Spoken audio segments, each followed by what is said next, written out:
안녕하세요.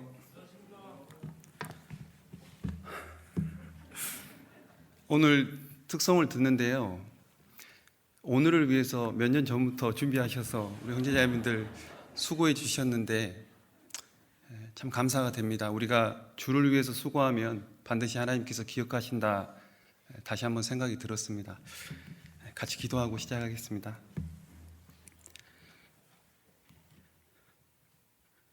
하나님 감사합니다.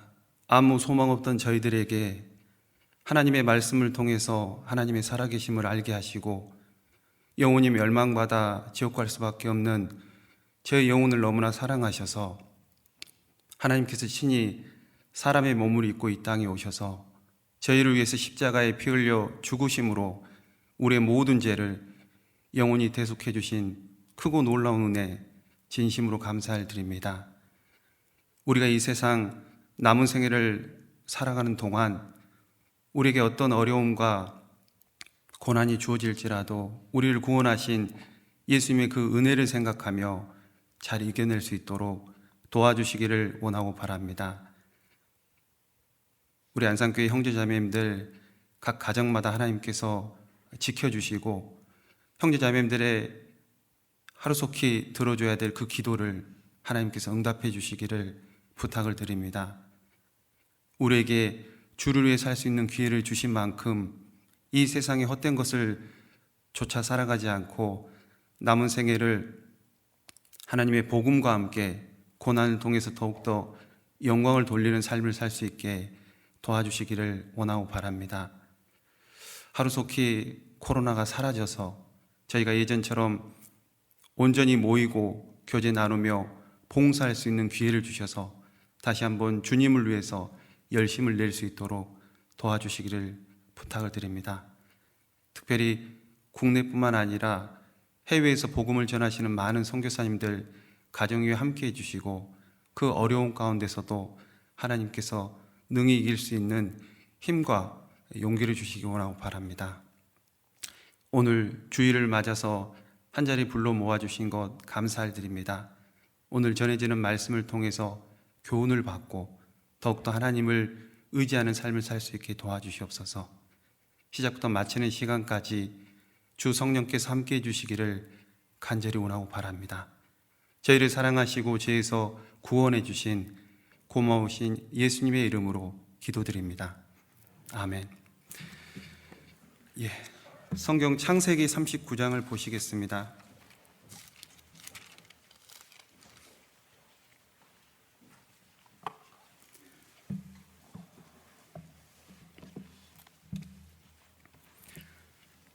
창세기 39장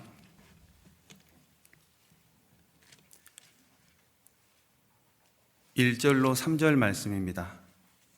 창세기 39장 1절로 3절입니다. 제가 읽겠습니다.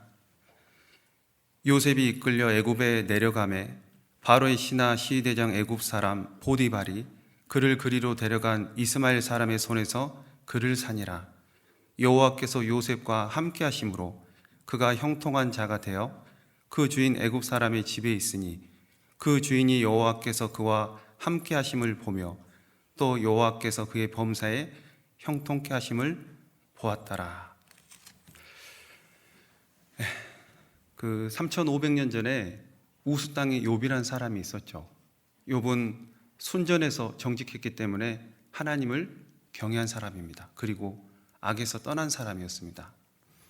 그 욥은 항상 하나님을 생각하는 사람이었는데 어느 날 욥의 생일날 자녀들이 욥을 위해서 잔치를 하죠.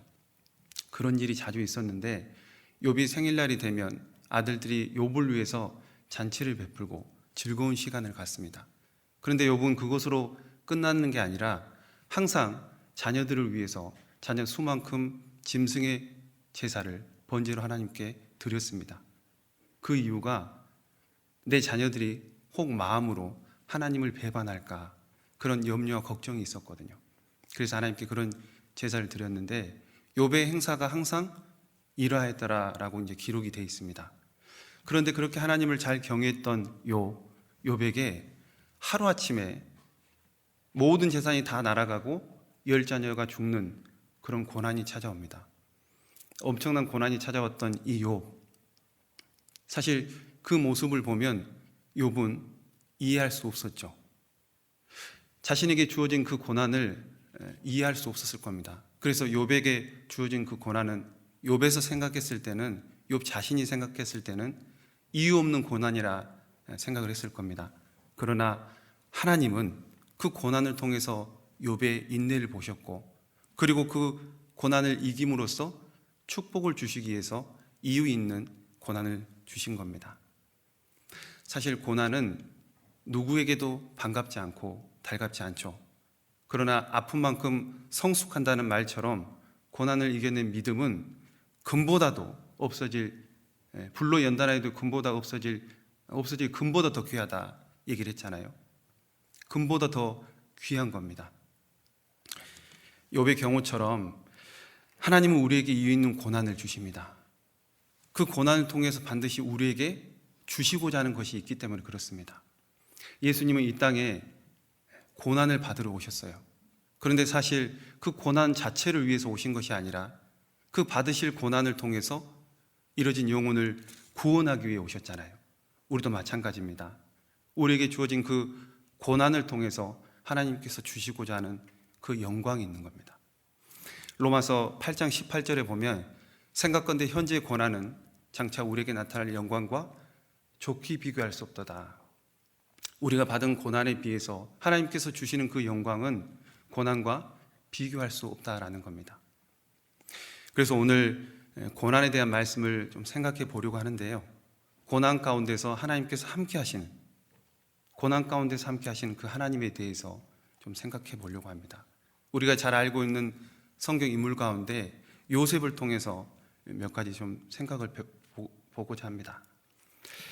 창세기 37장에 보면 요셉은 야곱의 가장 사랑하는 아들로 나와 있습니다. 물론 야곱이 가장 사랑했던 아내 라헬을 통해서 얻은 아들이기도 했지만 노년에 얻은 아들이기 때문에 깊이 사랑했다라고 성경은 기록하고 있습니다. 그런데 그 요셉이 아버지의 사랑을 독차지하다 보니까 형들의 잘못된 것을 아버지에게 고함으로써 형들에게 미움을 받게 되죠. 그리고 결국은 형들에 의해서 애굽의 노예로 팔리게 됩니다. 그런데 하나님은 요셉이 애굽의 노예로 팔리는 그 모습을 다 지켜보셨어요. 그리고 보디발 장군의 집에서 노예로 생활하는데 억울한 누명을 쓰고 감옥에 갇히게 됐죠. 그 또한 하나님께서 지켜보셨습니다. 그런데 요셉은 그 고난 가운데서 묵묵히 그것을 다 받았는 겁니다. 왜냐하면 성경에 보면 요셉이 억울하다, 이해할 수 없다, 하나님은 왜 나에게 이런 말도 안 되는 상황을 허락하실까, 그런 말이 한마디도 없어요. 만약 우리에게 요셉과 같은 상황이 주어진다면 우리는 어떨까요? 대부분 사람은 너무나 억울하고 분해서 하나님께 토해낼 겁니다.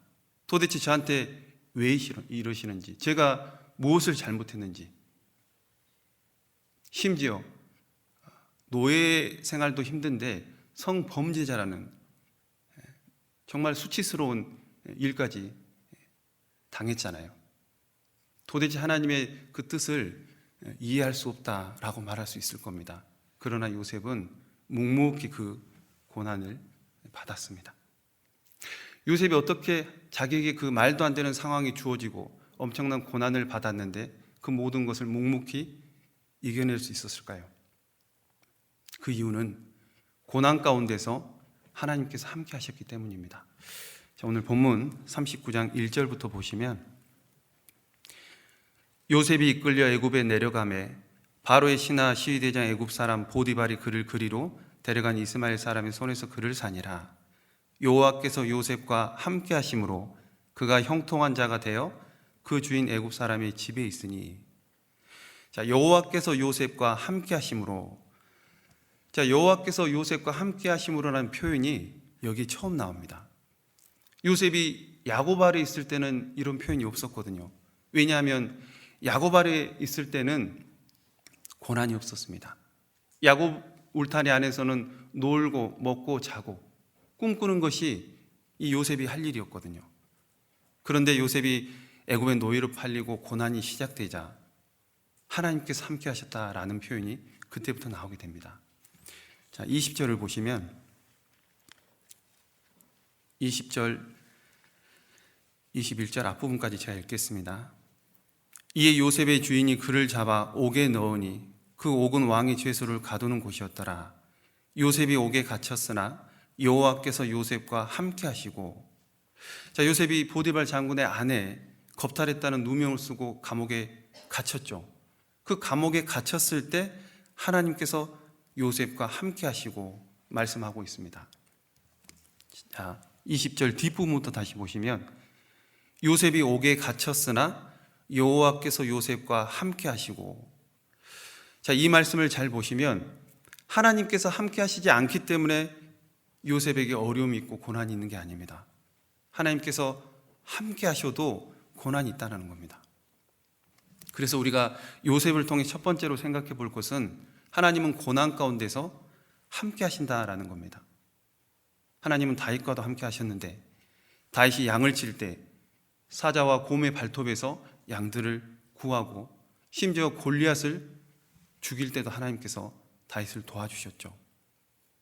하나님 다윗과 함께 하셔서 다윗을 도우셨지만 다윗이 왕이 될 때까지 사울을 피해서 도망을 다녔습니다.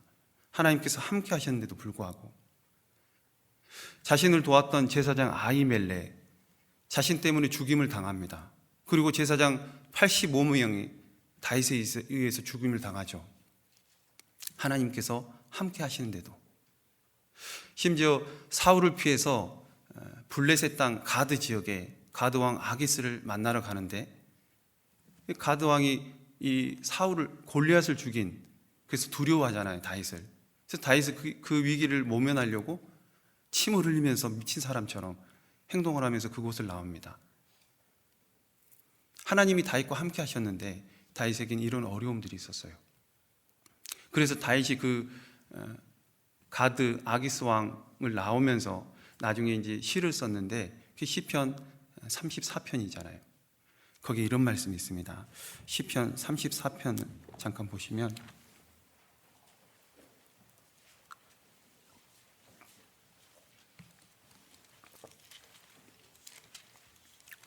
시편 34편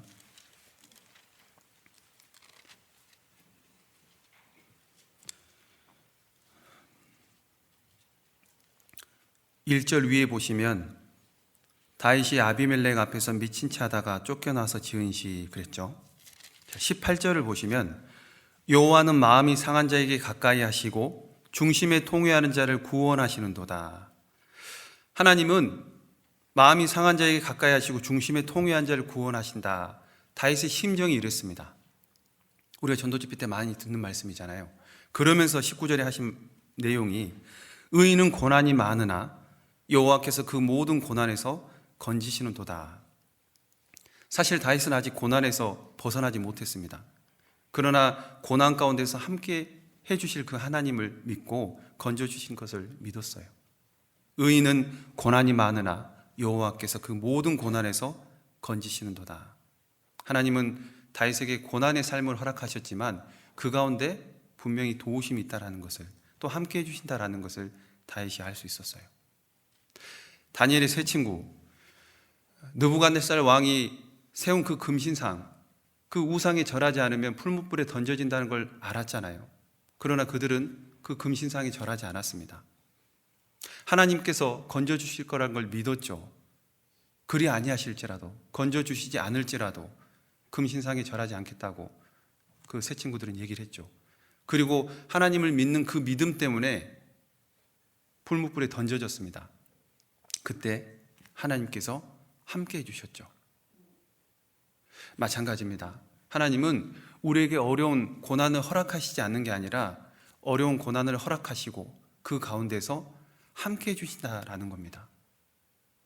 요셉은 하나님께서 함께 하셨습니다. 그런데도 노예가 되고 감옥에 갇히게 돼요. 그런데 그런 요셉을 성경에서는 형통하다고 그랬는데 왜 형통하냐면 고난 가운데서 하나님께서 함께 하시고 도와주시기 때문에 그렇습니다. 다시 39장을 가보시죠. 창세기 39장.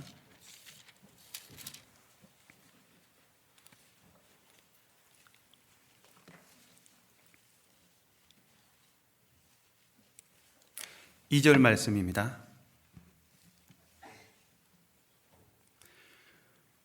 여호와께서 요셉과 함께 하심으로 그가 형통한 자가 되어 그 주인 애굽 사람의 집에 있으니. 자, 여호와께서 요셉과 함께 하심으로 그가 형통한 자가 됐다. 분명 애굽의 노예가 된 요셉의 모습을 보면 육신적으로는 형통할 게 하나도 없습니다.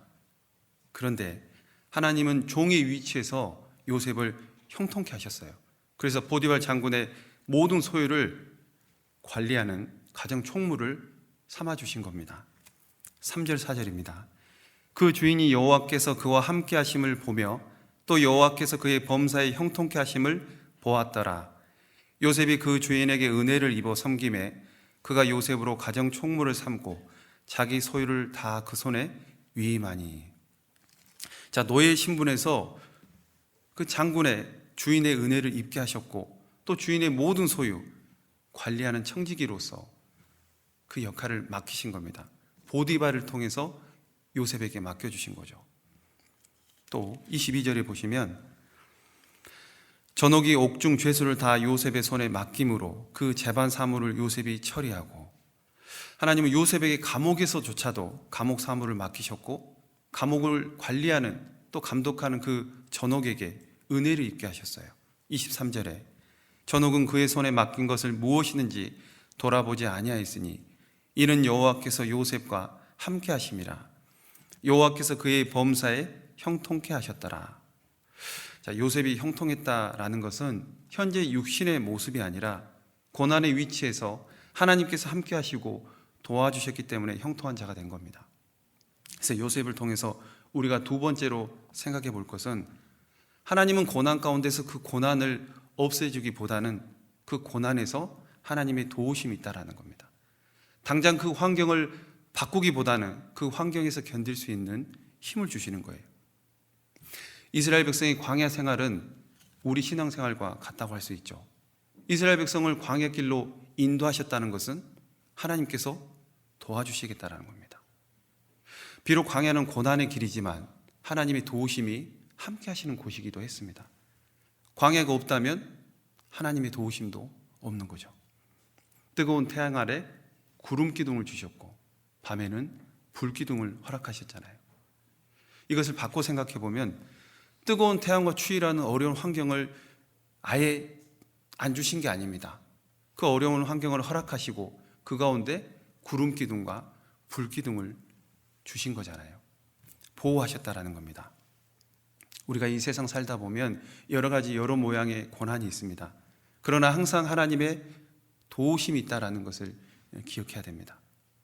우리가 하나님의 도우심을 잊는 순간 하나님을 바라보기보다는 그 어려운 상황을 바라보고 낙심하고 낭망하게 됩니다. 하나님은 광야 생활 가운데서 이스라엘 백성을 위해 일하시기를 원하셨습니다. 그런데 이스라엘 백성은 그 광야를 통과하면서 어려운 상황과 환경에 부딪힐 때 가장 먼저 원망과 불평의 소리를 냈죠. 심지어 하나님이 우리 가운데 없다 의심까지 했습니다. 이스라엘 백성 같은 경우에는 당장 어려운 그 환경, 어려운 일들이 해결되지 않으니까 하나님께서 함께 하신다는 그 사실조차 잊었던 겁니다. 우리도 그럴 수 있잖아요. 우리도 어려운 상황에 직면했을 때 그 상황이 나아지지 않으면 하나님께서 왜 내 기도를 들어주시지 않을까? 내 상황을 모르시는 게 아닐 텐데 왜 아무런 변화가 없을까? 답답할 때가 있잖아요. 그러다 보면 하나님께서 아무런 응답이 없고 침묵하신다고 느낄 때 우리도 하나님께서 나와 함께 하시지 않는구나 생각할 수 있습니다. 이스라엘 백성의 모습이 우리의 모습과 전혀 다르지 않습니다. 야곱이 형 에서를 피해서 외삼촌 집으로 도망을 갑니다. 도망가는데 베델에 누워서 잠을 자게 되죠. 그리고 꿈을 꿉니다. 사닥다리가 오르락 내리락 하는 꿈을 꾸게 돼요. 그리고 야곱이 깨서 하는 말이 여호와께서 과연 여기 계시거늘 내가 알지 못하였도다. 이 야곱은 하나님의 축복을 사모한 사람이었어요. 그래서 형 에서의 장자 명분을 파종한 것을 빼앗았죠. 뿐만 아니라 아버지 이삭의 축복을 직접 받았습니다. 그러면 이제 좋은 일만 생기고 이제 앞날이 좀 좋아야 되잖아요. 그런데 오히려 형 에서가 자기를 죽이려고 하는 게 현실이었어요. 그래서 도망갔고 하나님은 나와 함께 하시지 않는다 생각을 한 겁니다. 그런데 베델에서 꿈을 통해서 하나님께서 여기 계시는데 내가 알지 못했다, 잊고 있었다라는 겁니다. 하나님이 갑자기 함께 하신 게 아니라 하나님은 늘 함께 하셨는데 그것을 잊고 살았다라는 거예요. 하나님은 우리를 위해서 분명히 지켜보고 계십니다. 스데반이 돌에 맞아 죽임을 당하고 있을 때 하늘을 쳐다봤잖아요. 예수님께서 스데반을 지켜보시는 것을 봤습니다. 하나님은 우리를 그렇게 지켜보신다라는 거예요. 여호와께서는 악인과 선인을 감찰하신다 했잖아요. 어디서든지 악인과 선인을 감찰한다고 했습니다. 하나님은 우리를 감찰하고 계셔요. 유심히 지켜보신다라는 겁니다.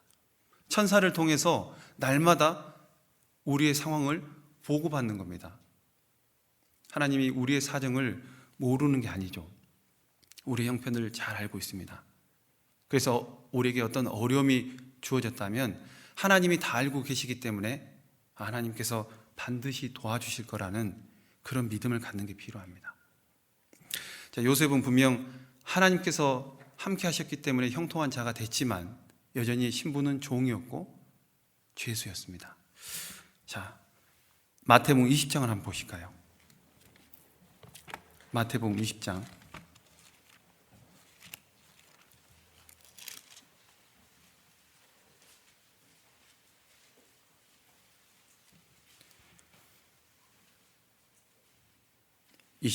26절 27절입니다.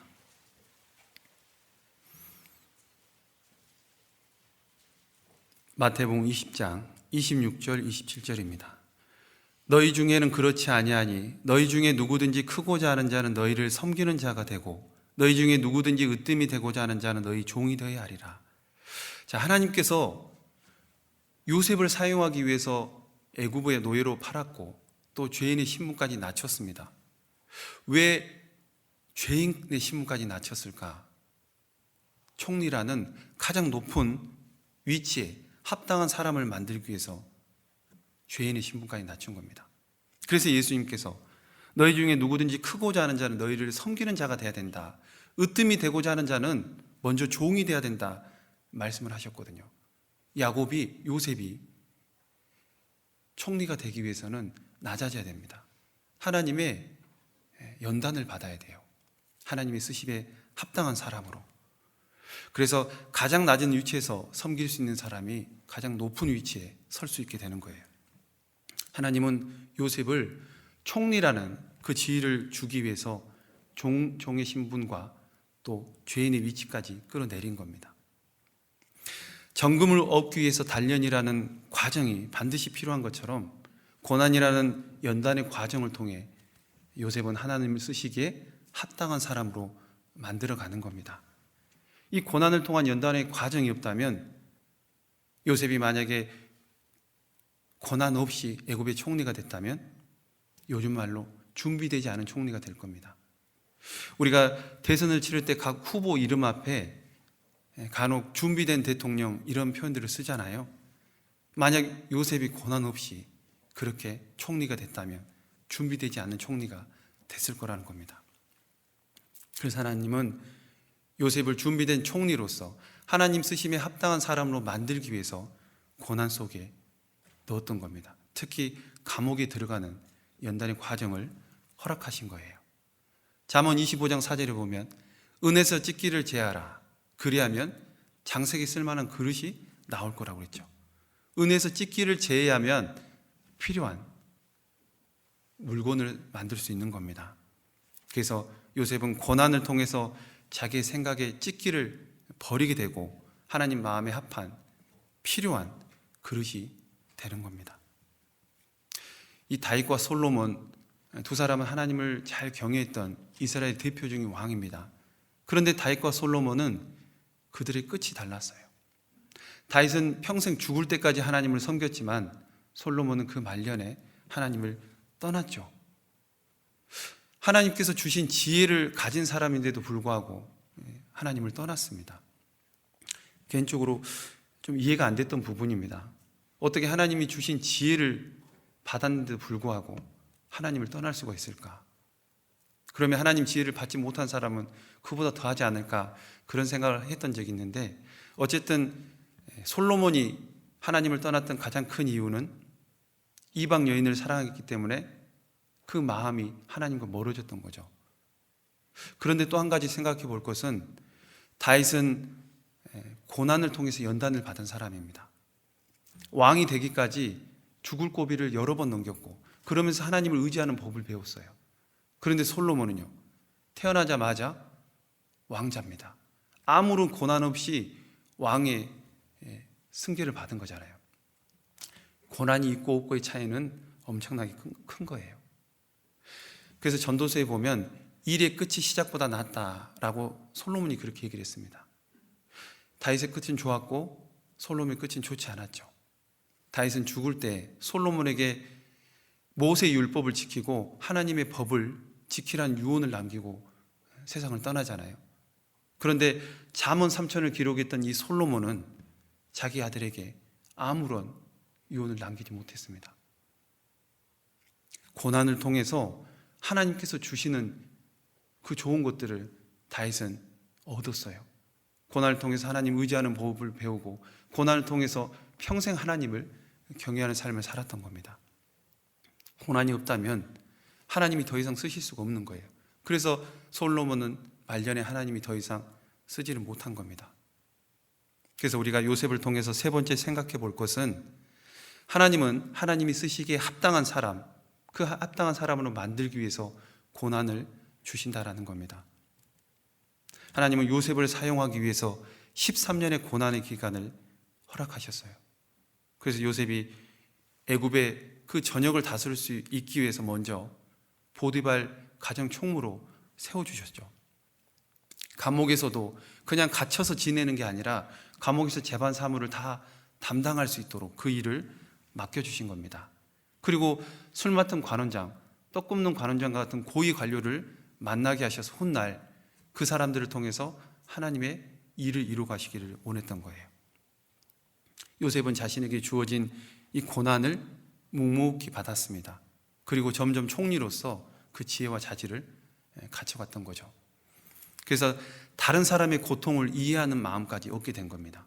종의 신분까지 낮아지니까 사람의 얼굴의 낯빛만 봐도 그 사람의 근심을 알 수 있었어요.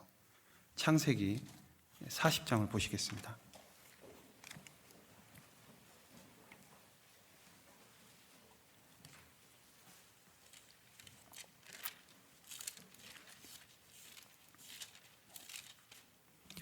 창세기 40장 6절로 7절입니다.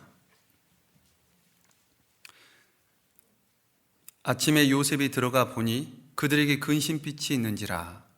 요셉이 그 주인의 집에 자기와 함께 갇힌 바로의 관원자에게 묻되, 당신들이 오늘 어찌하여 근심빛이 있나이까? 자, 요셉은 술 맡은 관원장의 안색을 보고 근심이 있다는 걸 알게 됩니다. 그리고 그가 꾼 꿈을 풀어줬죠. 그 지혜는 하나님께서 주신 겁니다. 제가 어떤 A라는 자매님과 가정사로 상담을 하게 됐는데, 어떤 B라는 자매님이 그 A라는 자매님의 얼굴빛이 별로 안 좋다는 것을 보고 점심을 같이 먹자고 했다는 겁니다.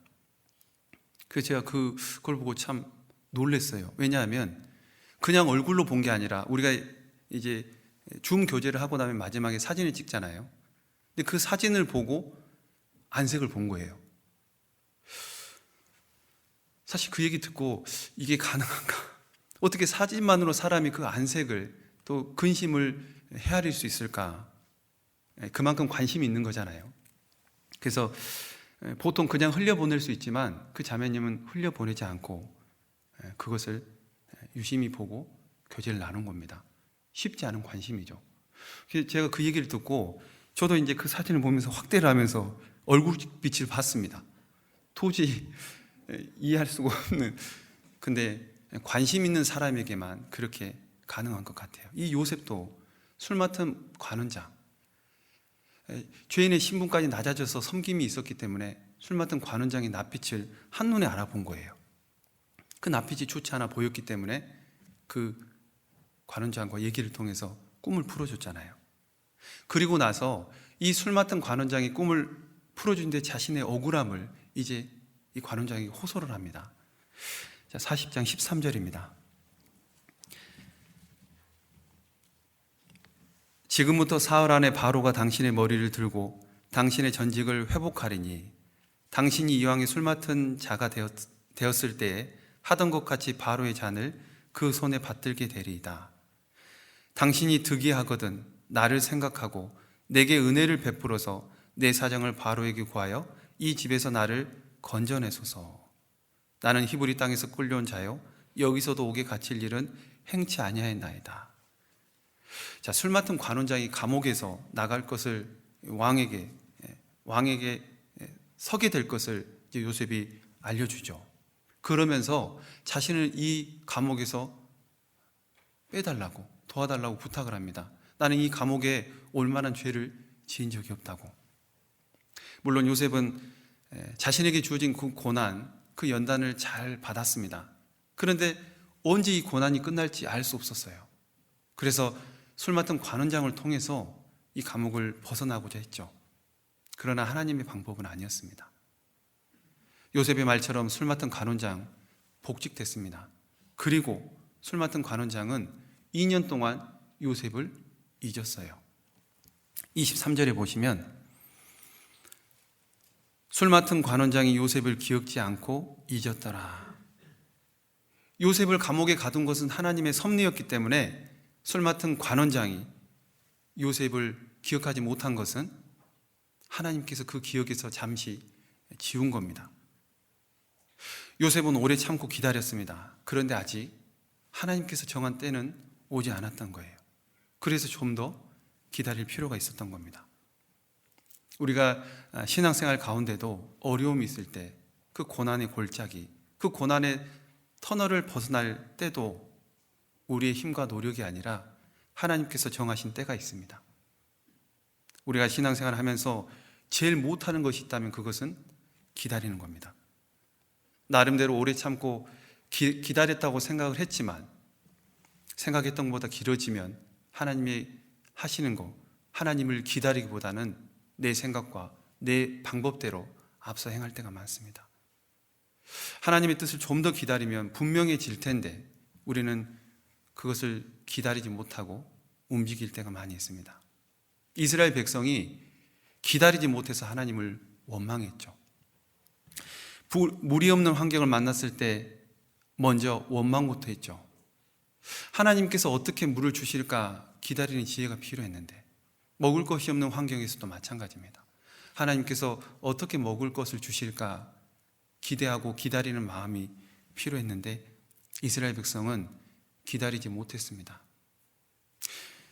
모세가 십계명을 받으러 시내산에 올라갔습니다. 그런데 모세가 내려오는 게 더뎠어요. 그래서 이스라엘 백성이 기다리지 못하고 금송아지 우상을 만들었잖아요. 출애굽기 32장입니다. 출애굽기 32장 1절입니다.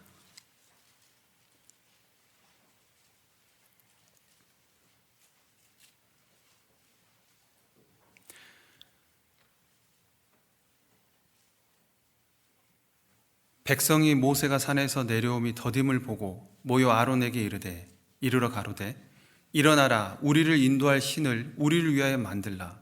이 모세 곧 우리를 애굽 땅에서 인도하여 낸 사람은 어찌 되었는지 알지 못함이니라. 이스라엘 백성은 모세가 내려옴을 더딤을 보고 우상 숭배를 했죠. 금송아지 우상을 만들어서 기다리지 못하기 때문에 지었던 죄입니다. 우리가 기다리지 못하면 신앙의 잘못된 길을, 그 죄에 빠지는 길로 갈 수 있다는 겁니다. 그러나 모세는 하나님을 기다린 사람이었어요. 하나님께서 시내산에 오르라고 하셨죠. 이스라엘 백성에게 주실 계명들, 십계명을 주시기 위해서 모세를 불렀습니다. 그리고 모세는 시내산을 오르게 되죠. 모세가 시내산에 도착했는데 하나님은 나타나지 않았습니다. 분명히 모세에게 시내산에 오르라고 명령하시고 모세가 그 시내산에 올랐는데 하나님이 나타나시지 않았어요. 하루가 지나고 이틀이 지나고 3일이 지나고 4일이 지나고 5일이 지나도 하나님은 나타나지 않았습니다. 6일, 7일째 하나님께서 나타나셨어요. 출애굽기 24장을 보시죠. 24장 12절입니다.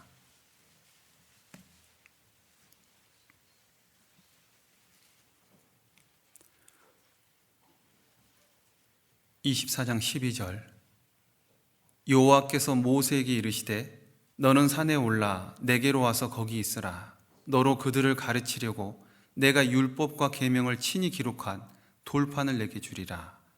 자, 하나님께서 모세에게 시내산으로 오르라고 합니다. 율법과 계명을 주시기 위해서. 그리고 하나님 말씀처럼 모세가 시내산에 오르게 되죠. 그런데 15절에 보시면 모세가 산에 오르매 구름이 산을 가리며 여호와의 영광이 시내산 위에 머무르고 구름이 6일 동안 산을 가리더니 제7일에 여호와께서 구름 가운데서 모세를 부르시니라. 모세는 하나님 말씀 따라 시내산에 올랐습니다. 그리고 6일 동안 기다렸어요. 물론 하나님께서 내가 7일째 나타난다, 6일 동안 기다려라 이랬으면 6일 동안 기다릴 수 있겠죠. 그런데 하나님께서 언제 나타나실지 모르는 상태에서 하루 이틀 3일을 기다린다는 것은 너무 힘든 일이죠.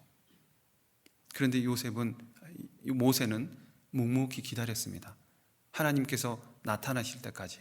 그리고 7일째 나타나셨잖아요.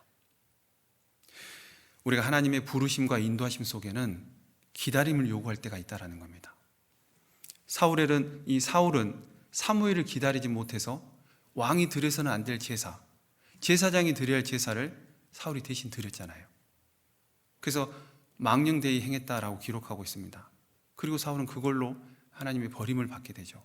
물론 한 번에 더 기회를 주셨지만 어쨌든 왕이 행해선 안 될 것을 했습니다. 왜요? 기다리지 못했기 때문입니다. 왜 기다리지 못할까요? 기다리지 못하는 이유가 뭘까요? 믿음이 없기 때문입니다. 하나님께서 해주실 거라는 기다림, 믿음이 있다면 기다리죠. 그래서 믿음 있는 사람은 어떤 상황이 주어지더라도 기다릴 줄 알아야 됩니다. 우리가 요셉을 통해서 네 번째로 생각해 볼 것은 기다릴 줄 아는 믿음, 그 기다릴 줄 아는 신앙을 가지는 게 필요합니다. 아브라함은 약속의 자녀 이삭을 받기까지 25년을 기다렸습니다. 자신의 종인 엘리에셀 상속자로 생각을 했어요. 하나님께서 아들을 주시지 않으니까. 그러나 엘리에셀은 약속의 자녀가 아니라고 말씀하셨고 또 애굽의 여종 하갈을 통해서 낳은 이스마엘 또한 하나님의 약속하신 자녀 아니었습니다. 결국은 약속의 자녀 이삭을 얻게 되는데 25년 만이죠. 하나님의 약속은 마치 우리가 느끼기에 너무 더딘 것 같고 느린 것 같지만 반드시 그 약속을 지키신다라는 겁니다. 그래서 기다릴 줄 알아야 돼요. 히브리서 10장 36절에 보면 이 말씀을 찾아보겠습니다. 히브리서 10장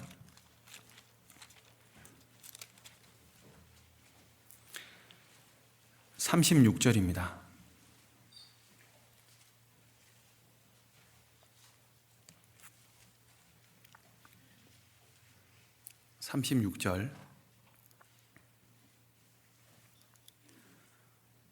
같이 읽겠습니다. 너희에게 인내가 필요함은 너희가 하나님의 뜻을 행한 후에 약속을 받기 위함이라. 자, 인내가 필요한 이유는 약속을 받기 위해서인데 약속을 받기 위해서는 기다리는 게 필요합니다.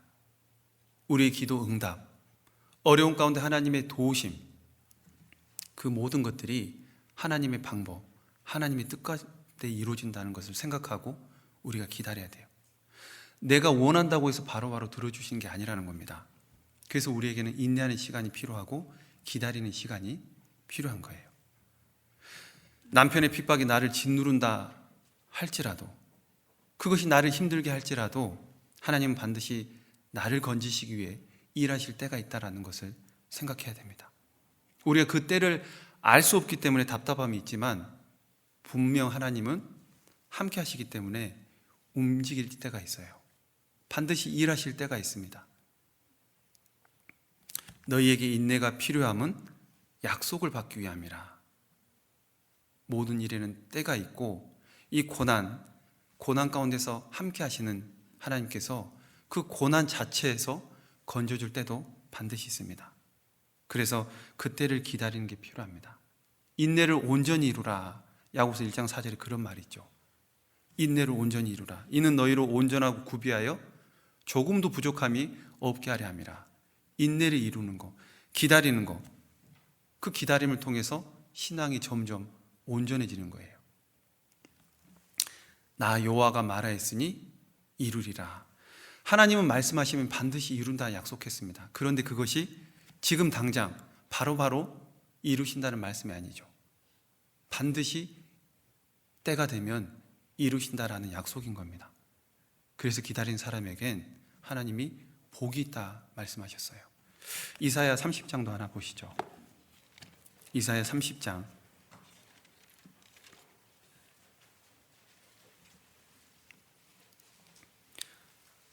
18절입니다. 이사야 30장 18절.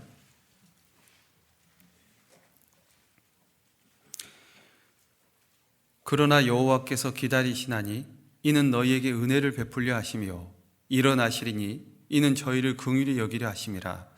대저 여호와는 공의의 하나님이심이라. 무릇 그를 기다리는 자는 복이 있도다.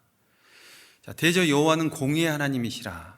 하나님은 공의의 하나님이시기 때문에 불의한 것에 대해서 반드시 공평하게 심판을 하실 겁니다.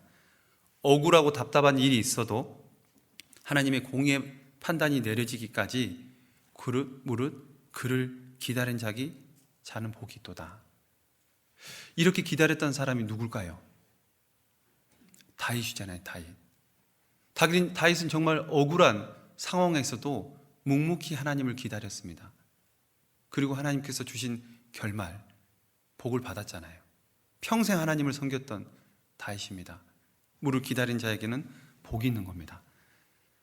자기 방법, 자기 생각대로가 아니라 하나님을 기다린 사람에게 복이 있는 겁니다. 자, 이 요셉, 술 맡은 관원장에게 기대를 걸었지만 아직은 좀 기다려야 했습니다. 요셉이 바로왕 앞에 서기까지는 아직까지 2년이라는 기간이 더 남았어요.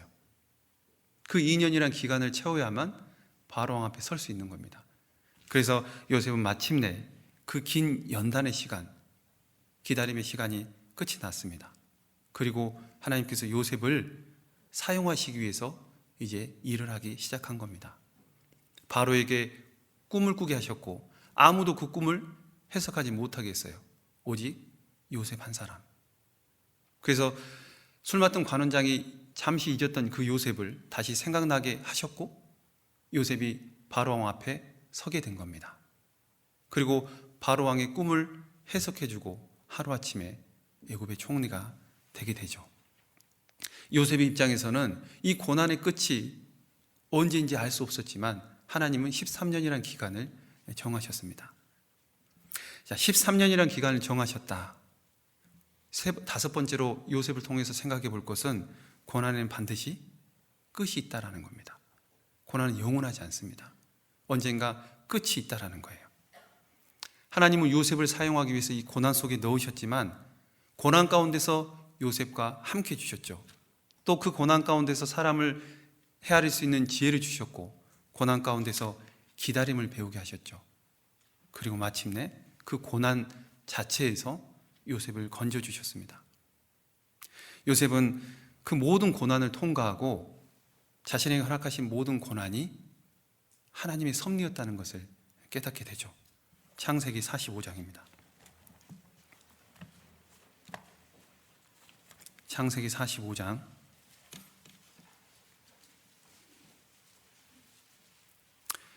5절입니다.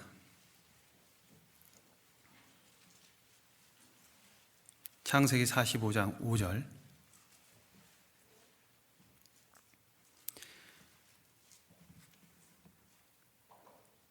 당신들이 나를 이곳에 팔았으므로 근심하지 마소서, 한탄하지 마소서.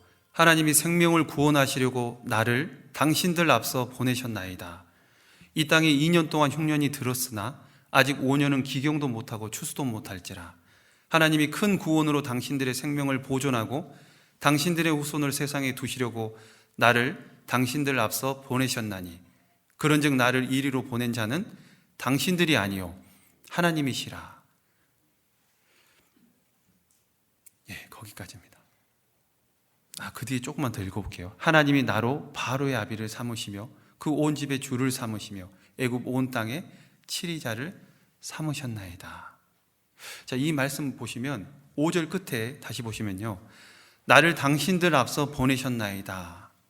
7절 끝에도 보시면 나를 당신들 앞서 보내셨나니. 8절, 그런즉 나를 이리로 보낸 자는 당신들이 아니요 하나님이시라.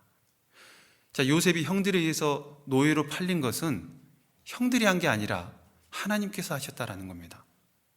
요셉은 고난의 끝에서 자신에게 주어진 모든 것들이 다 하나님의 계획 속에 있다라는 것을 그제서야 깨닫게 된 겁니다. 요셉의 끝날 것 같지 않은 이 고난은 요셉에게도 끝이 있었죠. 그리고 그 고난의 끝에서 형들을 용서했습니다. 사실 형들을 용서한다는 것은 결코 쉬운 일이 아닙니다. 요셉이 처음에 형들에서 노예를 팔렸을 때 그 심정이 어땠을까요? 우리가 그 심정을 조금 헤아려 본다면 이 요셉이 형들을 용서하는 일은 결코 쉬운 일이 아닙니다. 다른 사람도 아니고 자기 형들에게 인신매매를 당했잖아요. 형들에게 인신매매를 당하면요, 이게 감당할 수 없어요.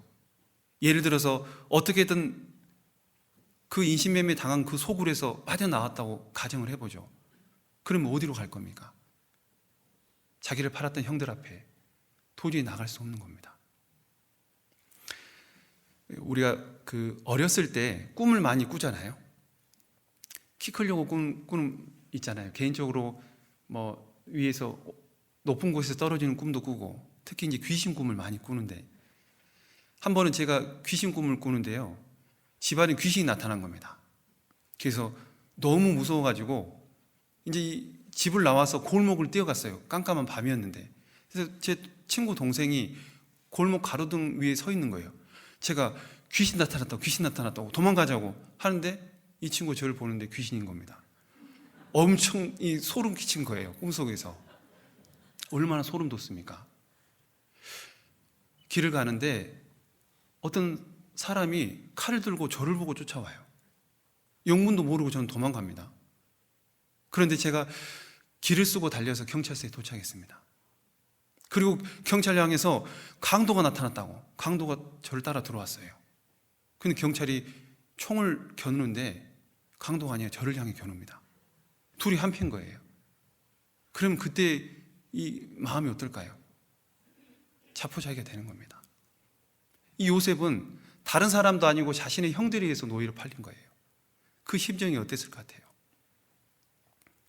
고통스러웠을 겁니다. 끌려가면서도 너무나 괴로웠을 거예요. 다른 사람도 아니고 어떻게 형들이 나한테 이럴 수 있을까? 얼마나 고통스러우면서 그 길을 갔을까요? 성경에는 요셉이 형들에게 제발 날 버리지 말라고, 한 번만 나 살려달라고 그런 애원했다는 표현은 없어요. 그런데 요셉이 애굽의 총리가 되고 형들이 요셉 앞에 섰을 때 형들끼리 한 대화 속에서 요셉이 그런 고난이 있었다는 것을 엿볼 수가 있습니다. 창세기 42장을 보시면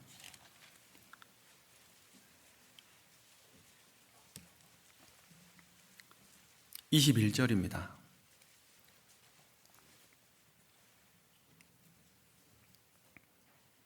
그들이 서로 말하되 우리가 아우의 일로 인하여 범죄하였도다. 그가 우리에게 애걸할 때 그 마음의 괴로움을 보고도 듣지 아니하였으므로 이 괴로움이 우리에게 임하도다. 요셉은 형들에 의해서 애굽에 팔렸을 때 마음의 괴로움이 있었다라는 거예요. 애골하면서 제발 살려달라고. 형들의 대화 속에서 요셉이 얼마나 고통스러웠는지를 느낄 수 있었잖아요. 마음에 뼈아픈 상처가 깊이 박힌 겁니다. 꽉 박혀서 빼지 못할 것 같아요, 이런 상처는. 그런 잊지 못할 고통을 받은 요셉이 노예 생활하면서 얼마나 많이 울었을까요?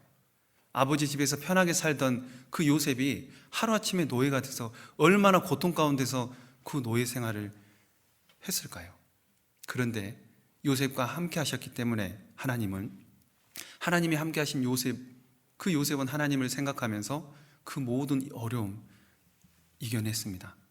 그리고 총리 대신이 되고 나서 그 모든 괴로움을 잊었고 아이를 낳았는데 첫째 아들 이름이 므낫세입니다.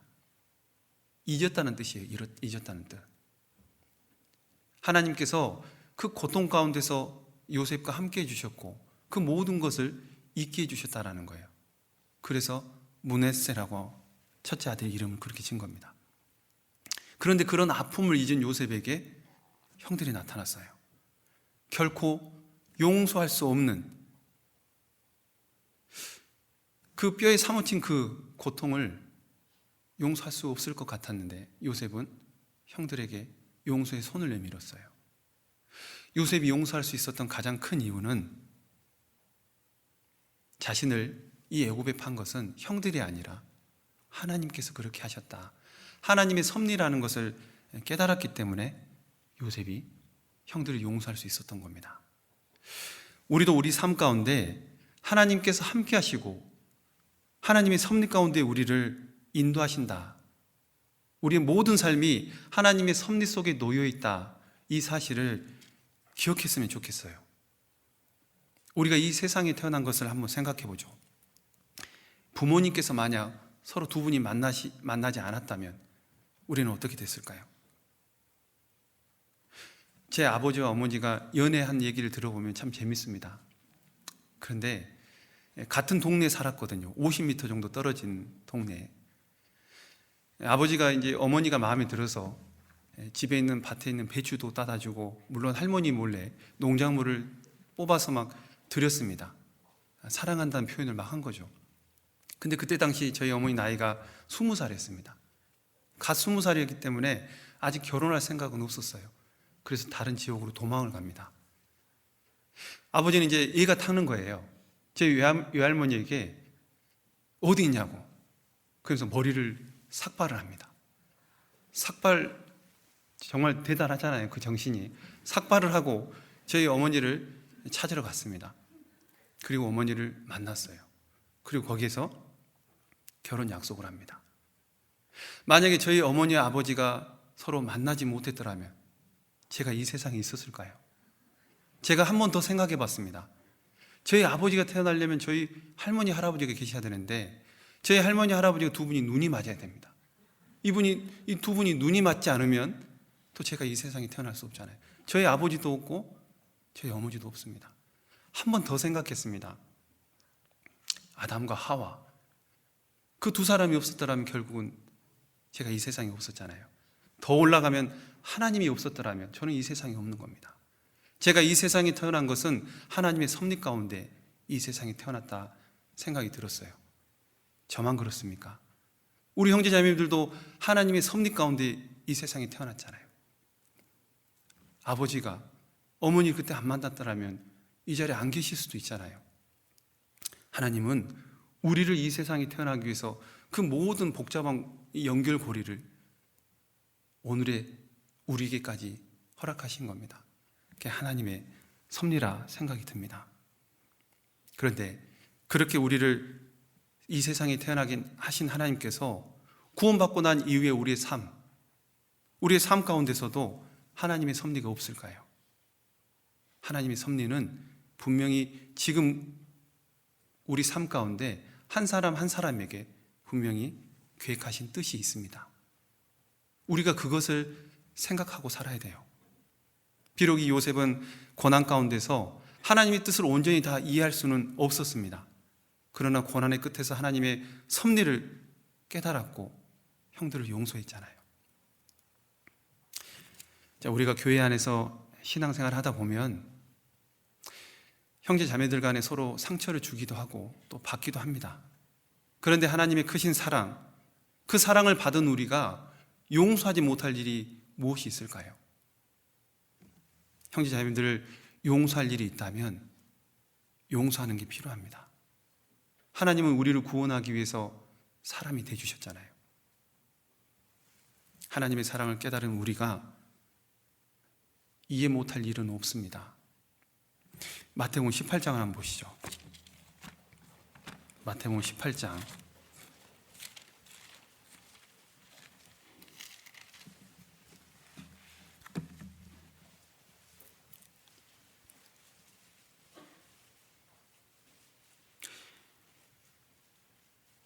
18장 21절입니다. 그때 베드로가 나와 가로되 주여 형제가 내게 죄를 범하면 몇 번이나 용서해 주리이까?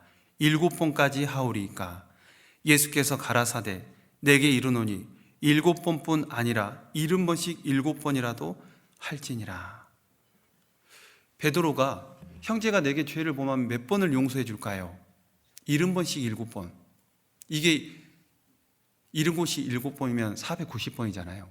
490번 용서하고 491번째는 화내라, 그런 말이 아니잖아요. 원수까지 사랑하라고 하신 예수님입니다. 용서하라는 거예요, 용서. 그 뒤에 비유를 1만 탈란트 빚진 사람이 자기에게 100데나리온 빚진 자, 그 돈관 하나 용서하지 못한다면 그 1만 달란트 빚진 탕감을 받은 사람이, 그 큰 은혜를 받은 사람이 자기에게 어떤 손해를 끼치는 사람에게 그 은혜를 베풀어주지 못한다면 과연 1만 달란트 그 사랑을 받은 은혜를 깨달은 사람이 맞냐라는 거예요. 하나님의 크신 은혜를 받았다면, 영원한 천국 갈 수 있는 은혜를 받았다면 우리가 신앙생활하는 가운데 형제 자매들을 통해서 받는 어떤 상처들, 그런 것은 아무것도 아닙니다. 우리를 위해서 십자가를 지신 예수님을 생각하는 게 필요해요. 용서 못할 어떤 문제가 있다면 예수님을 더욱더 생각해야 됩니다. 깊이 생각하라 그랬잖아요. 예수님을 깊이 생각해야 됩니다. 요셉은 자신을 노예로 팔았던 그 형들을 용서했습니다. 우리도 나에게 혹 상처를 준 형제자매 있다면 내가 먼저 용서의 손을 내밀었으면 좋겠습니다. 자, 하나님의 뜻과 계획은 이 요셉에게만 있는 건 아닙니다. 우리에게도 있죠. 그래서 우리가 겪는 이 모든 일 가운데 하나님의 뜻과 계획이 있다는 것을 우리가 생각해야 돼요. 나에게 일어나는 모든 일들 단 하나도 우연이 없습니다. 우연이 없다는 것을 우리가 기억했으면 좋겠어요. 우리가 구원받은 그날부터 우리의 모든 삶은 하나님의 섭리 가운데 있다. 참새 한 마리가 떨어지는 것도 하나님의 허락하심 속에 있다 그랬잖아요. 우리의 머리털을 다 세신 바 됐다고 말씀하셨기 때문에 우리는 다 하나님의 전능하신 손아래 있다는 것을 우리가 생각해야 됩니다. 또 우리가 한 가지 좀 생각할 것은, 우리가 하나님 뜻대로 행한다고 해서 고난이 없는 건 아니에요. 어려운 환경을 안 주시는 게 아닙니다. 다윗이 그랬잖아요. 다윗은 자기를 죽이려고 했던 그 사울 끝까지 용서했잖아요. 그런데도 사울은 계속해서 다윗을 죽이려고 했습니다. 우리가 하나님께서 원하시는 삶을 살지라도 고난은 주어집니다. 고난이 아예 없는 게 아니에요. 근데 중요한 것은 그 고난을 허락하시지만 고난 가운데서 함께 해주시고 도와주신다라는 겁니다. 그게 하나님께서 우리를 통해서 고난을 주시기 위한 목적 중에 하나입니다. 그런데 크고 작은 고난이 주어지는 이유, 이 고난이 없으면 우리 신앙은 죽습니다. 고난이 있다는 것은 우리 신앙이 살아 숨쉬게 하기 위해서 허락하시는 거예요. 편안함이 신앙생활 잘할 것 같죠? 핍박이 없으면 정말 제대로 신앙생활 할 것 같지만 사실은 그러지 않습니다. 왜냐하면 우리의 본성은 너무나 게으르고 나태하거든요. 편안하면 제일 먼저 뭘 생각할까요? 편안하면 죄 짓는 거 먼저 생각합니다. 내 마음에 즐거운 것, 내가 좋아하는 것들, 그걸 누리려고 할 거예요. 저는 배고픈 시절을 겪지 않았습니다. 그러나 이 가운데는 배고픈 시절을 겪었던 시절 있을 겁니다. 보릿고개를 넘기신 분들도 계실 겁니다. 그때는 어땠어요? 하루 세 끼만 먹는 것만으로도 감사했을 거 아니에요. 오늘 뭐 먹을까? 하루 세 끼 걱정을 하셨을 겁니다. 지금은요. 너무 먹을 것이 풍족하잖아요. 지금 먹을 걸 걱정을 하지 않습니다. 오히려 하루 세 끼뿐만 아니라 더 많은 것을 먹으려고 합니다. 우리에게 편안한 삶, 더 좋은 상황이 주어지면 더 많은 걸 요구한다는 거예요. 거물에게는 두 딸이 있어서 다고다고 한다. 만족하는 게 없는 겁니다. 육신이 한번 편해지면 더 편해지려고 하는 겁니다. 그래서 편안한 삶에 우리가 빠져들면 이제 고난의 삶은 저 멀리 하고 싶은 게 우리의 마음이에요. 현재의 고난은 장차 우리에게 나타날 영광과 좋게 비교할 수 없다 말씀했잖아요. 그런데 장차 받을 영광보다는 지금 편한 것이 더 낫다고 생각합니다. 하나님은 우리를 힘들게 하기 위해서 고난을 주는 게 아닙니다. 더욱더 하나님을 의지하고 하나님을 섬기게 하기 위해서예요. 어떤 부모가 자녀가 떡을 달라고 하면 뱀을 주고 전갈을 주겠습니까? 누구나 다 자녀에게 좋은 것을 주려고 하죠. 하나님도 마찬가지입니다. 우리에게 고난을 주시는 것이 결코 우리를 힘들게 하기 위해서가 아니죠. 고난을 통해서 하나님께서 우리를 더욱더 생명력을 불어넣어서 살아있는 신앙생활을 하게 하기 위해서 우리에게 고난을 주시는 겁니다. 요단강을 헤엄치는 물고기가 거슬러서 올라가면 생명의 바다 갈릴리 호수에 들어갑니다. 그런데 가만히 흘러 떠내려가면 죽음의 바다 호수로 떠내려가잖아요. 거슬러 올라가는 데는 힘이 들죠. 그러나 생명이 있습니다. 편한 대로 가만히 있으면 흘러 떠내려가서 그 생명은 죽게 될 겁니다. 제가 오래전에 중고등부 참빛에서 고난에 대한 예화를 하나 본 적이 있는데 참 교훈이 됐습니다. 그래서 가끔씩 이 예화를 들곤 하는데요. 그 미국의 한 수산물 시장에 이 수산물을 배송하는 사람이 있습니다. 이 사람이 그 수산물을 배송하는데 미국은 워낙 땅덩어리가 넓잖아요. 그래서 한번 배송하면 2주가 걸리기도 한답니다. 근데 이제 살아있는 물고기를 이제 배송을 하기 위해서 여러 번 시도를 했는데 도착해 보면 다 죽어 있어요.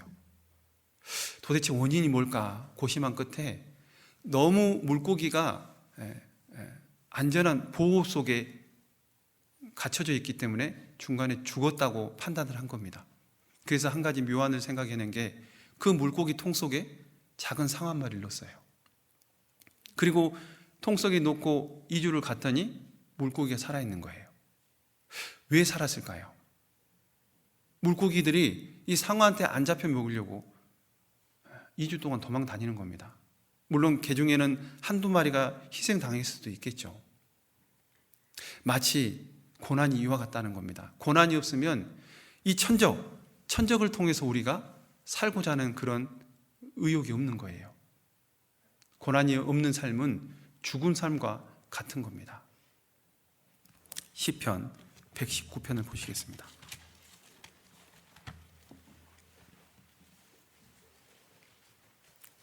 시편 119편 67절입니다.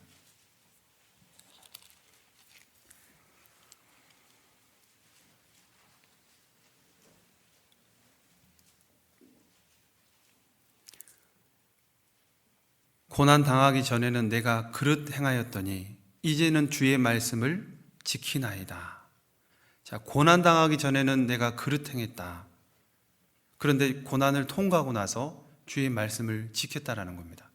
고난이 없을 때는 내가 잘 사는 것 같지만 사실은 하나님 의지하는 마음이 그만큼 약해요. 그런데 고난을 통과하게 되면 누구보다 하나님을 더욱더 의지하게 됩니다. 그래서 고난을 우리에게 주시는 거예요. 결코 너 고생해라, 힘들어봐라, 어떤 우리를 힘들게 하기 위해서 주시는 게 아니라는 겁니다. 71절입니다. 고난당한 것이 내게 유익이라 이로 인하여 내가 주의 율례를 배우게 되었나이다. 자, 고난을 통과했기 때문에 주의 율례 그리고 주의 말씀을 배우게 되는 겁니다. 우리가 고난이 찾아왔을 때 그때 제대로 하나님을 의지하게 되는 거예요.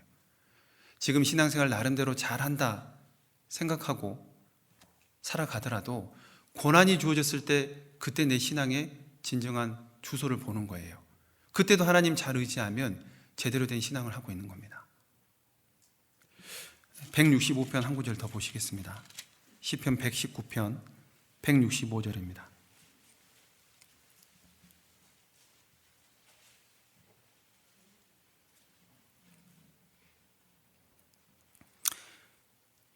주의 법을 사랑하는 자에게는 큰 평안이 있으니 저희에게 장애물이 없으리이다. 자, 주의 법을 사랑하는 자에게 큰 평안이 있다. 어떤 사람이 주의 법을 사랑할까요? 고난을 통해서 하나님 의지하는 법을 배운 사람, 고난을 통해서 주의 말씀을 지키는 사람, 그 사람은 주의 법을 사랑하게 될 겁니다. 주의 법을 사랑하는 자에게는 큰 평안이 있기 때문에 장애물이 없다라는 거예요. 우리가 이 말씀을 잘 아실 겁니다. 장애물이 없다는 것은 다시 말해서 고난이 없다는 거잖아요. 그런데 우리의 신앙생활 가운데 고난이 있잖아요. 장애물이 없다는 것과 고난이 없다는 것, 고난이 있는 건데 이게 충돌될 수 있는데, 장애물이 없다라는 것은 실제로 없는 게 아니라 고난은 있지만 그 고난을 장애물처럼 여기지 않는 겁니다. 고난 가운데서 하나님이 함께 하시기 때문에 그 고난의 끝을 분명히 기다릴 수 있는 거예요. 하나님의 법을 사랑하는 사람, 그 주어진 고난도 능히 이길 수 있는 겁니다. 우리에게 똑같은 고난이 주어지지만 어떤 분은 이겨요. 어떤 분은 이기지 못합니다. 그건 각자의 고난을 통해서 받는 연단의 훈련이 달랐기 때문입니다. 점점 고난이 강도가 세질수록 하나하나 잘 받다 보면 더 큰 고난도 이길 수 있는 겁니다. 지금 우리에게 허락하신 이 코로나 환경, 이것 또한 우리에게 어려움을 주시기 위한 게 아니죠. 이 코로나라는 환경을 통해서 하나님을 더욱더 의지하게 만들어주는 겁니다. 우리를 위해 주셨다라는 것을 생각하고 잘 이겨내야 됩니다. 어떨 때 가장 간절해질까요? 마지막으로 한 구절만 찾겠습니다. 야고보서 5장입니다. 야고보서 5장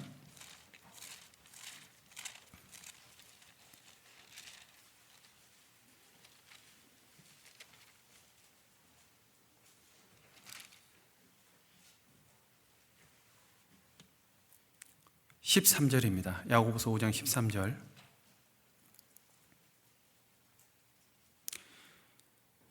너희 중에 고난당하는 자가 있느냐? 저는 기도할 것이요. 자, 너희 중에 고난당하는 자가 있느냐? 저는 기도할 것이요.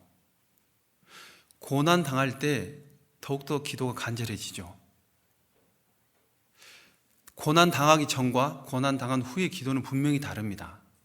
우리가 기도는 해야 되는 건 알기 때문에 기도는 하긴 하죠.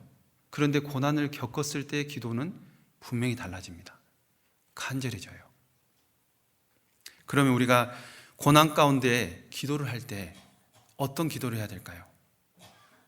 이 고난을 빨리 지나가게 해주세요 라는 기도보다는 고난 가운데서 함께 하시는 하나님, 그 하나님을 의지할 수 있게 도와달라는 기도, 그리고 그 고난 가운데서 하나님의 도우심이 속히 임하기를, 고난을 없애달라는 기도보다는 고난 가운데서 이길 수 있는 힘을 달라고 기도하는 것이 더 나은 기도가 아닐까 생각해 봅니다. 하나님은 분명히 우리가 겪는 고난 가운데서 우리와 함께 하시고 우리를 도와주시길 원합니다. 그 고난을 우리가 잘 이겨낸다면 하나님은 고난을 통해서 우리에게 분명히 주신 것이 있어요. 시작할 때 읽었던 내용인데요. 자, 5장 10절, 11절을 같이 읽겠습니다. 형제들아, 주의 이름으로 말한 선지자들로 고난과 오래 참음의 본을 삼으라. 보라, 인내하는 자를 우리가 복되다 하나니 너희가 욥의 인내를 들었고 주께서 주신 결말을 보았거니와 주는 가장 자비하시고 긍휼히 여기는 자신이라. 하나님은 우리에게 반드시 고난을 허락하시고 그 고난 가운데서 주신 결말이 있어요. 반드시 우리에게 더 나은 것을 주시기 위해서 고난을 주신다라는 겁니다. 하다못해 그 고난을 통해서 우리는 신앙이 성장하게 돼요. 점점점 고난을 통해서 믿음이 단단해져 가는 겁니다. 마지막으로 한 가지 예화만 드리고 마치겠습니다. 이 어느 초등학교 선생님이 반 학생들에게 평강에 관련된 주제를 가지고서 그림을 그리라고 했어요. 아이들이 그림을 그렸는데 2명의 아이들의 작품이 당선이 된 겁니다. 그런데 이 두 아이의 평강에 관한 그림은 전혀 내용이 달라요. 한 아이의 그림은 누가 봐도 와, 평강하구나, 평안하구나, 그런 그림이에요. 그 내용이 뭐냐면 앞에는 잔잔한 시내가 흐르고 따스한 햇살이 내리쬐고 삽살개 한 마리가 초가집 마당을 한가히 지나가면서 졸고 있어요.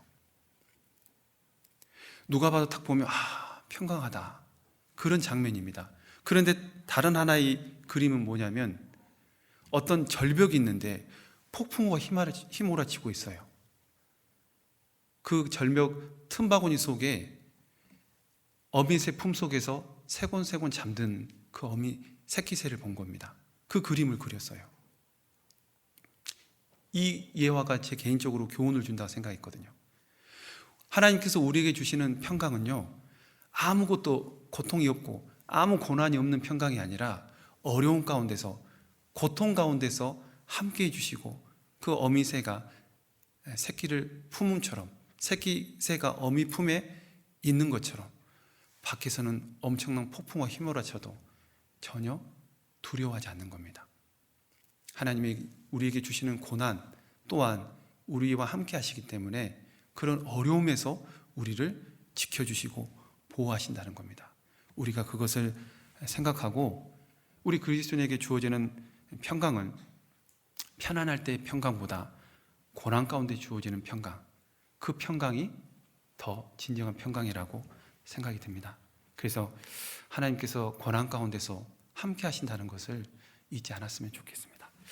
같이 기도하겠습니다.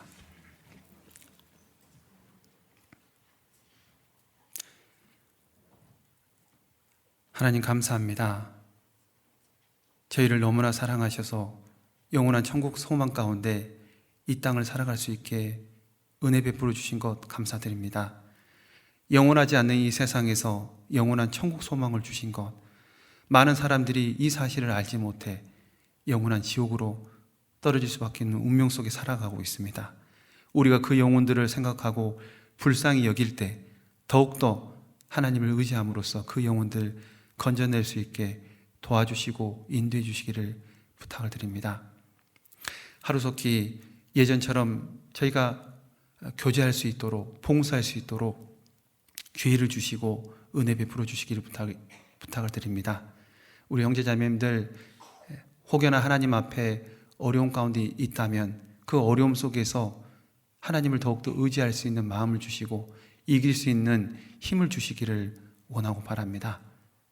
또 기도하고 있는 많은 제목들 기억하여 주셔서 하루속히 그 기도 제목들이 응답되기를 원하고 바랍니다. 우리의 나머지 생애가 잠시 잠깐 후에 오시리니 지체하지 않는다는 말씀처럼 주님을 간절히 기다리고 사모하는 심령 속에서 남은 생애를 살아갈 수 있도록 도와주시기 원하고 바랍니다.